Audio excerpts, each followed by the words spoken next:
Sanibona, ngaphambi singene kwivideo namuhla, ngithi angithathe lethuba ngibonge i-support nothando enikhombise lona lingaphezu kokucabanga kwethu. Siyacela niqhubeke nisupporte njalo ngokubuka amavideo ethu, ungakhohlwa ukukhomenta, ushare, ulike. Siyafisa ukuzwa umbono wakho. Sicela ke singene kwivideo namuhla. Ukuthi inkabi eSouth Africa zivele KZN. Makufa umuntu egoli ukhona umuntu wase KZN obulela umuntu. Lwesibili la ngomhla ka-16 kuDisemba 2025, uDJ Waras wadutshulwa wabulawa lapha eJohannesburg, eduze nje naseCarlton Center. uDJ Waras bekane-private security company ebidila nama-evictions noma ekhipha labantu laba aba-hijack ama-buildings ey'ndaweni enjengako-Johannesburg. Afikile amaphoyisa emveni kokuthi esedutshuliwe asibikela ukuthi kukhona i-footage lapha ye-CCTV futhi umsolo abamfunayo unama-threats. UGeneral Fanny Masemula, u-National Commissioner, ngoLwesihlanu wasazisa ukuthi umsolo abayamazi, bamazi igama, bamazi isibongo, uzoshaya umsombuluko eseboshiwe. Even no-Major General Kekana uthe uma ekhuluma nabezindaba ngesonto wathi umsolo abayamazi. Deputy, how far are you with the case of Waras? We know that you had said you'll make an arrest by Sunday or at most. Yeah, you know, as positive people and the community coming on hand, they assisted us to ensure that the pictures and the identity of the suspect, the full name, surname, everything, are known to us. And the team is on the ground trying to locate him and his accomplices. And we hope, and we are still positive that the sooner the better we locate where he's trying to hide, we'll be able to capture him. Okhulumela amaphoyisa national okuBrigadier Adlenda Mathe usibikele ngomsombuluko ekseni ukuthi abantu ababili bathathiwe ngamaphoyisa for questioning, okushuthi basawobahloma nje ngemibuzo kodwa uma bengesibo labantu ababafuna bazobadedela. Okuthe makuyoshona ilanga sase sithola imbiko ethi labantu ababili abebethathiwe bazochargewa, okusho ukuthi sebengabasolwa manje ecaleni because ekuqaleni they were persons of interest. Yingakho bekufuneka babahlome ngemibuzo kodwa ntambama kwathiwa labantu laba bazochargewa bese bavela enkantolo ngoLwesithathu. Kuthe ngoLwesithathu basazisa ukuthi umuntu okuyena yena osolakala yilo baba lo mbona ku screen sakho wakwaMajola. oMajola ke onqulunga omchunu uvelile ngoLwesithathu okuyena osolakala kuleli cala lokubulawa kaDJ Waras. Ngithi uma ngibona ukuthi umuntu osolakala ngokubulala uDJ Waras ungwase KZN ngakhumbula nansi inkulumo yenunu. Noma ungayaphi eSouth Africa, noma ungayaphi. Makunenkinga nekubulawa khona abantu bakhona umuntu ophuma kule province yakho. Doesn't matter where. Angazi lezi inkabi enikhiqiza kule province. Ngikhuluma kahle-ke ngoba ngivela kuyona ngaze kuthiwa bengizonda cha. I don't care where you go. Where there is a killing, kunomuntu ophume KZN noma ubulale Beit Bridge. Inkabo ibambe Beit Bridge iphume KZN. Sibamba umuntu la eTollgate eMarani ephethe unesibindi lo muntu uphethe isibhamu uphethe AK ebhasini Intercape uyobulala eCape Town. Uyobulala eCape Town. Ufumele lapha uhambisa izingane zakhe esikoleni ekuseni Medek eCape Town. Abantu esibabambayo bambulele basuka eShowe. Ufa intombazane yendiya leya ka-health lapha le isikhulu sakwa-health. Abantu esibabophile abawu-6 baphuma eMnambithi. Ufa abantu lapha eFort Air.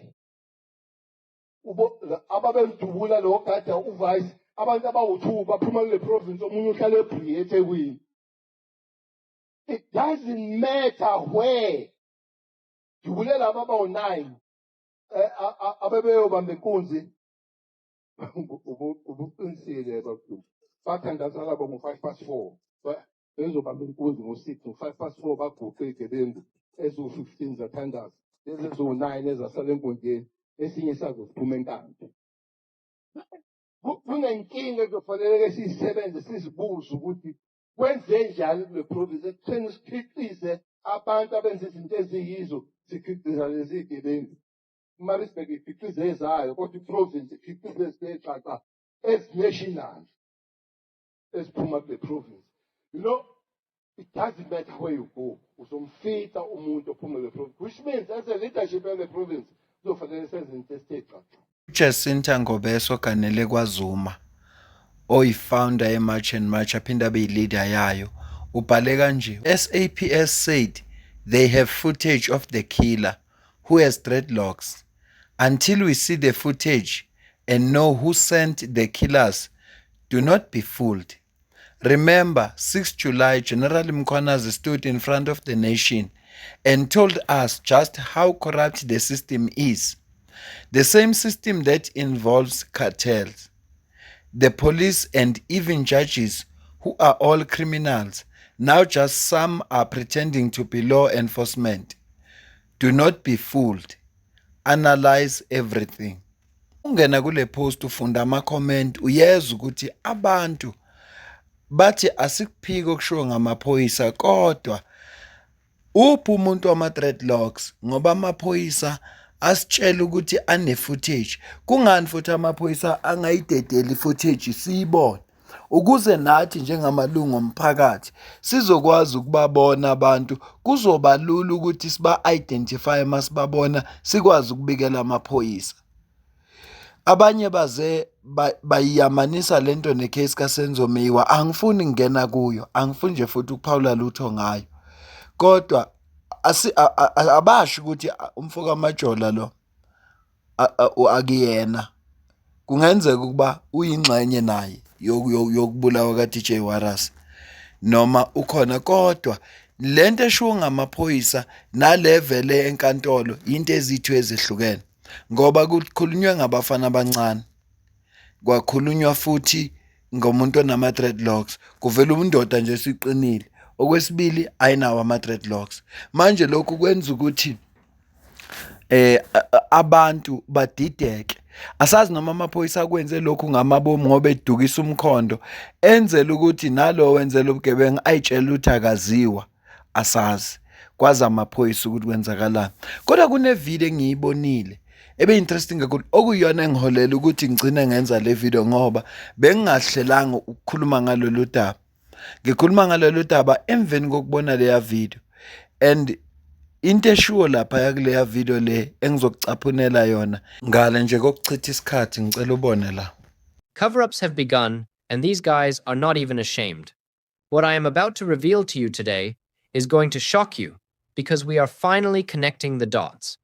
Do you even know that the building DJ Warras was working on, the exact spot where he was executed, is actually owned by the city of Johannesburg? I want you to pin that in your mind right now. Lock it in, because later in this video, you are going to see exactly why that matters. Sizoqhubeka manje nje nale video le ndoda, kodwa ngifisa sambe nayo beat by beat ngoba ziningi kakhulu into ayishoyo futhi zibalulekile zonke. Iphuzu lokuqala nje aliveza ukuthi cover-ups have begun. Usethi ne-building layer owned City of Johannesburg. So ufuna lokho nje sikubhekisisa, anginalwazi mina ngalokho, kodwa lokho nje kukodwa ufuna sikubhekisisa ukuthi mayithi why ethi cover-ups have begun. Khumbula utheni uJacinta, uthe uJacinta yonke into iquestion, ungavumi noma yena otshelwa yona, iquestion ngoba isystem yona le esebenzayo ukubopha labantu is the very same system. General Mkhwanazi asitshela ukuthi is captured by cartels. It's a very same system okukhulunywa ngayo lapha kwi-commission kaMadlanga. Same system. We are fighting a system that wants us silent. First, I need to tell you that there is a massive cover-up going on. In normal countries, When a high-profile murder is caught on CCTV, the footage is released to the public immediately so the killer can be identified. But here, they are hiding the tapes. They are buying time. They want to buy enough time for that guy with the dreadlocks to get to a barber, cut off his hair, change his identity, and disappear into the shadows. They are protecting the shooter because the shooter knows who sent him. To show you how much they are disrespecting us, look at what happened in the United States almost on the same day DJ Warris was killed. Same day, different continent, but watch the response. Dlamini, show the people the video of how they do it in the USA within hours. We're asking for the public assistance in identifying this individual that we're about to show you, and we'll release this video on Twitter, on our Twitter account momentarily. I'm going to turn to the video behind us. I'll be able to show you in 2 seconds. Officer Mangan, if you can just activate put the videos up. So this is the first video that we're showing you. This is the individual walking. It's on the sidewalk of Benevolent.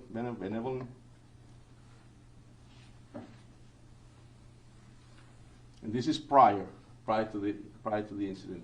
Here we go again with is this video too, Mike? Again, you see him walking.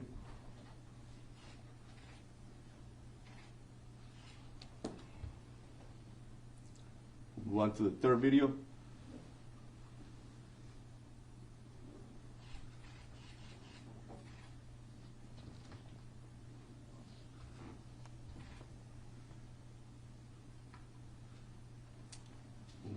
This is some photos of this individual.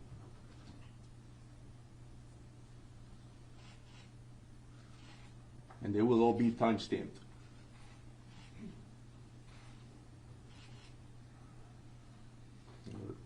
The last photo.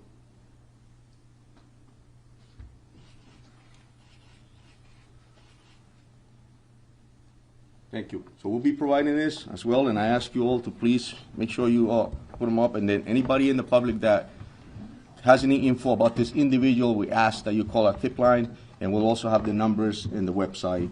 Look at that. Within hours, the police are standing in front of the world.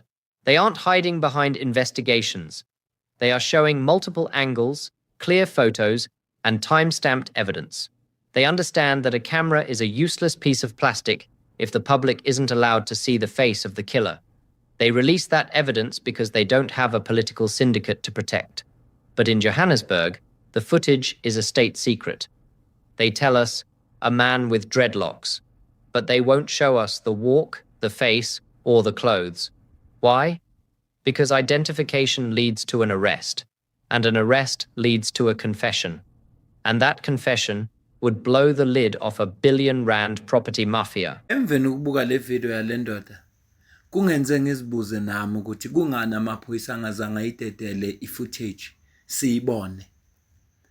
Sizokhumbula odabeni lika AKA. I-footage sonke sayibona. Sambona umuntu edubula noma wayengekho clear kithi ebusweni. Kodwa kubantu abamaziyo babebona ukuthi lo uyafana nobani. Kungani laba ngayidedeli footage?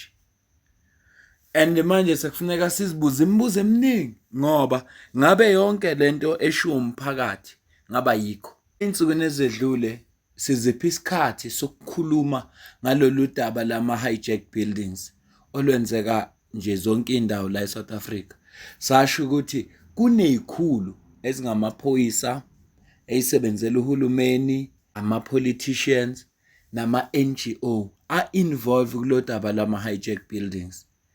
Basebenza labantu ngokubambisana bese befranta ngama-foreigners.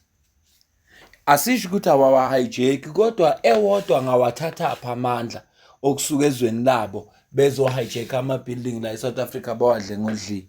Kodwa ngenxa yokusebenzisana nabantu abathize esiphoyiseni nokusebenzisana nabantu abathize abazikhulu zikahulumeni bayakwazi ungena. Kodwa ngempela abantu kuyibona ababenefitayo. Sengike ngayisho lento ngiyayiphinda ngazi ukuthi okwesingaki manje abukho ubugebengu obungenzeka eSouth Africa abantu base South Africa bengeyona ingxenye yabo. Abukho. ukuze ukwenza ubugebengu kahle eSouth Africa ufuna ube namaphoyisa la eSouth Africa corrupt azokwazi ukuthi akwenzele ukuthi into zakho zilunge noma zihambe kahle. So sikhulumile ngalolo daba, sakhuluma, safaka ama-video, sayichaza. Uma nje sekukhulunywa into ezinje ayisasithusi kakhulu le ndaba. Kodwa manje seyenza sizibuze imibuzo ukuthi kungani vele amaphoyisa angayidedeli i-footage. Simbone udutshulwe kanjani, sibabona abantu ngoba kukhulunywe ngabantu ababili. Noma siyazi ukuthi amaphoyisa kukhona abantu asabafuna, awakasho lutho. Angithi njengoba kade khuluma uGeneral Mkhwanazi ethi amaphoyisa asebenza kahle uma ebambisana nemphakathi. Ngoba njengoba singabantu abaphila emphakathini, izigebengu siyazazi. Nawe nje isigebengu sangakini uyasazi. Uma ngathiwa nje thina njengomphakathi sithatha igxathu lokuthi sithi izigebengu asizireporte emthethweni ngoba siyazazi. Uyomazi na umuntu oyisigebengu ngakini? Kungani ke kulokho? Kokunye kufuneka ukuthi umphakathi usebenzisane namaphoyisa ukuze wenze ukuthi kube lula ngoba kwathina sifuna ukuphila eSouth Africa safe. Kungani ke singabi ingxenye yakho? Asinqumela amaphoyisa ukufuneka asebenze kanjani. Kodwa imibuzo sizibuza wona, kungani kube khona i-footage esinelungelo lokuyibona, kube khona i-footage esingenalungelo lokuyibona? Imibuzo nje sesizibuza yona. Ngoba kuningi izinto ezikhulunywayo, nezinto ezikhulunywayo zigcina zifanela yonke le nkulumo ekhulunywayo. Uma kuthiwa hayi kwenziwa yonke lento ngoba kuvikelwa abantu abathize, lokho noma kuthiwa kunjalo, kodwa ngendlela okwenza ngayo kwenza ukuthi nathi sithi akungenzeka, kupossible, ngoba ku-AKA sayibona i-footage. Kodwa kulokhu asiyibonanga. Ngi-inspired ngibuka i-channel yale ndoda le, ngaba inspired. No, funa ngenze ama-video wami kanje. Cabanga ukuthi ngonyaka ozayo ngizoqala i-channel entsha ezodila nje nama-cases ne-crime. Ngizothenga ikhamera, ngishuthe nami vele ubuso, ngivele lapho ngi-analyze lawo ma-case lawo. Safuna ngiqale ngizama ama-class wesilungu khona ngizokwazi ukuthi ngihlanganise amagama lawo wesilungu, ngihlanganisa amagama akube ama-paragraph right azwakalayo ukuthi ngithini. Angazi noma nizongeseka na. Ilokho bengithanga kulethele khona. Sike sixoxe nje ngalolu daba lokuboshwa komfuka Majola. Khumbula ukuthi asimphikeli, asisho ukuthi akakwenzanga, asisho ukuthi akakwenzanga, kodwa sisenza umqondo wethu ngoba kufanele ingqondo yethu siyisebenzise. Khumbula ukuthi same system iyo lekhulunywa ngayo lapha kwi-commission kaMadlanga. Ziningi kakhulu izinto ezivele khona nezishaqisayo ezinzima ngempela ezivele khona. Uthi omunye usisi owayekhuluma lapha kwi-commission lo wayekhala osebenzela iMetropolis uthi kulula ukuphuma uphathe isibhamu sakho uye empini uyolwa nesigebengu kunokuthi isigebengu sisinikeze u-uniform siphathe isibhamu sibe ngaphakathi embuthweni. Wathi sinzima kabi leso sigebengu. Indlela okubole ngayo emaphoyiseni, indlela okubole ngayo. Mina nawe sidibane kwi-video elandelayo. Ngiyacela ukuze ukuphawula kwakho comment section ngizwe wena ukuthi ubona kanjani lolu daba nje silixoxayo.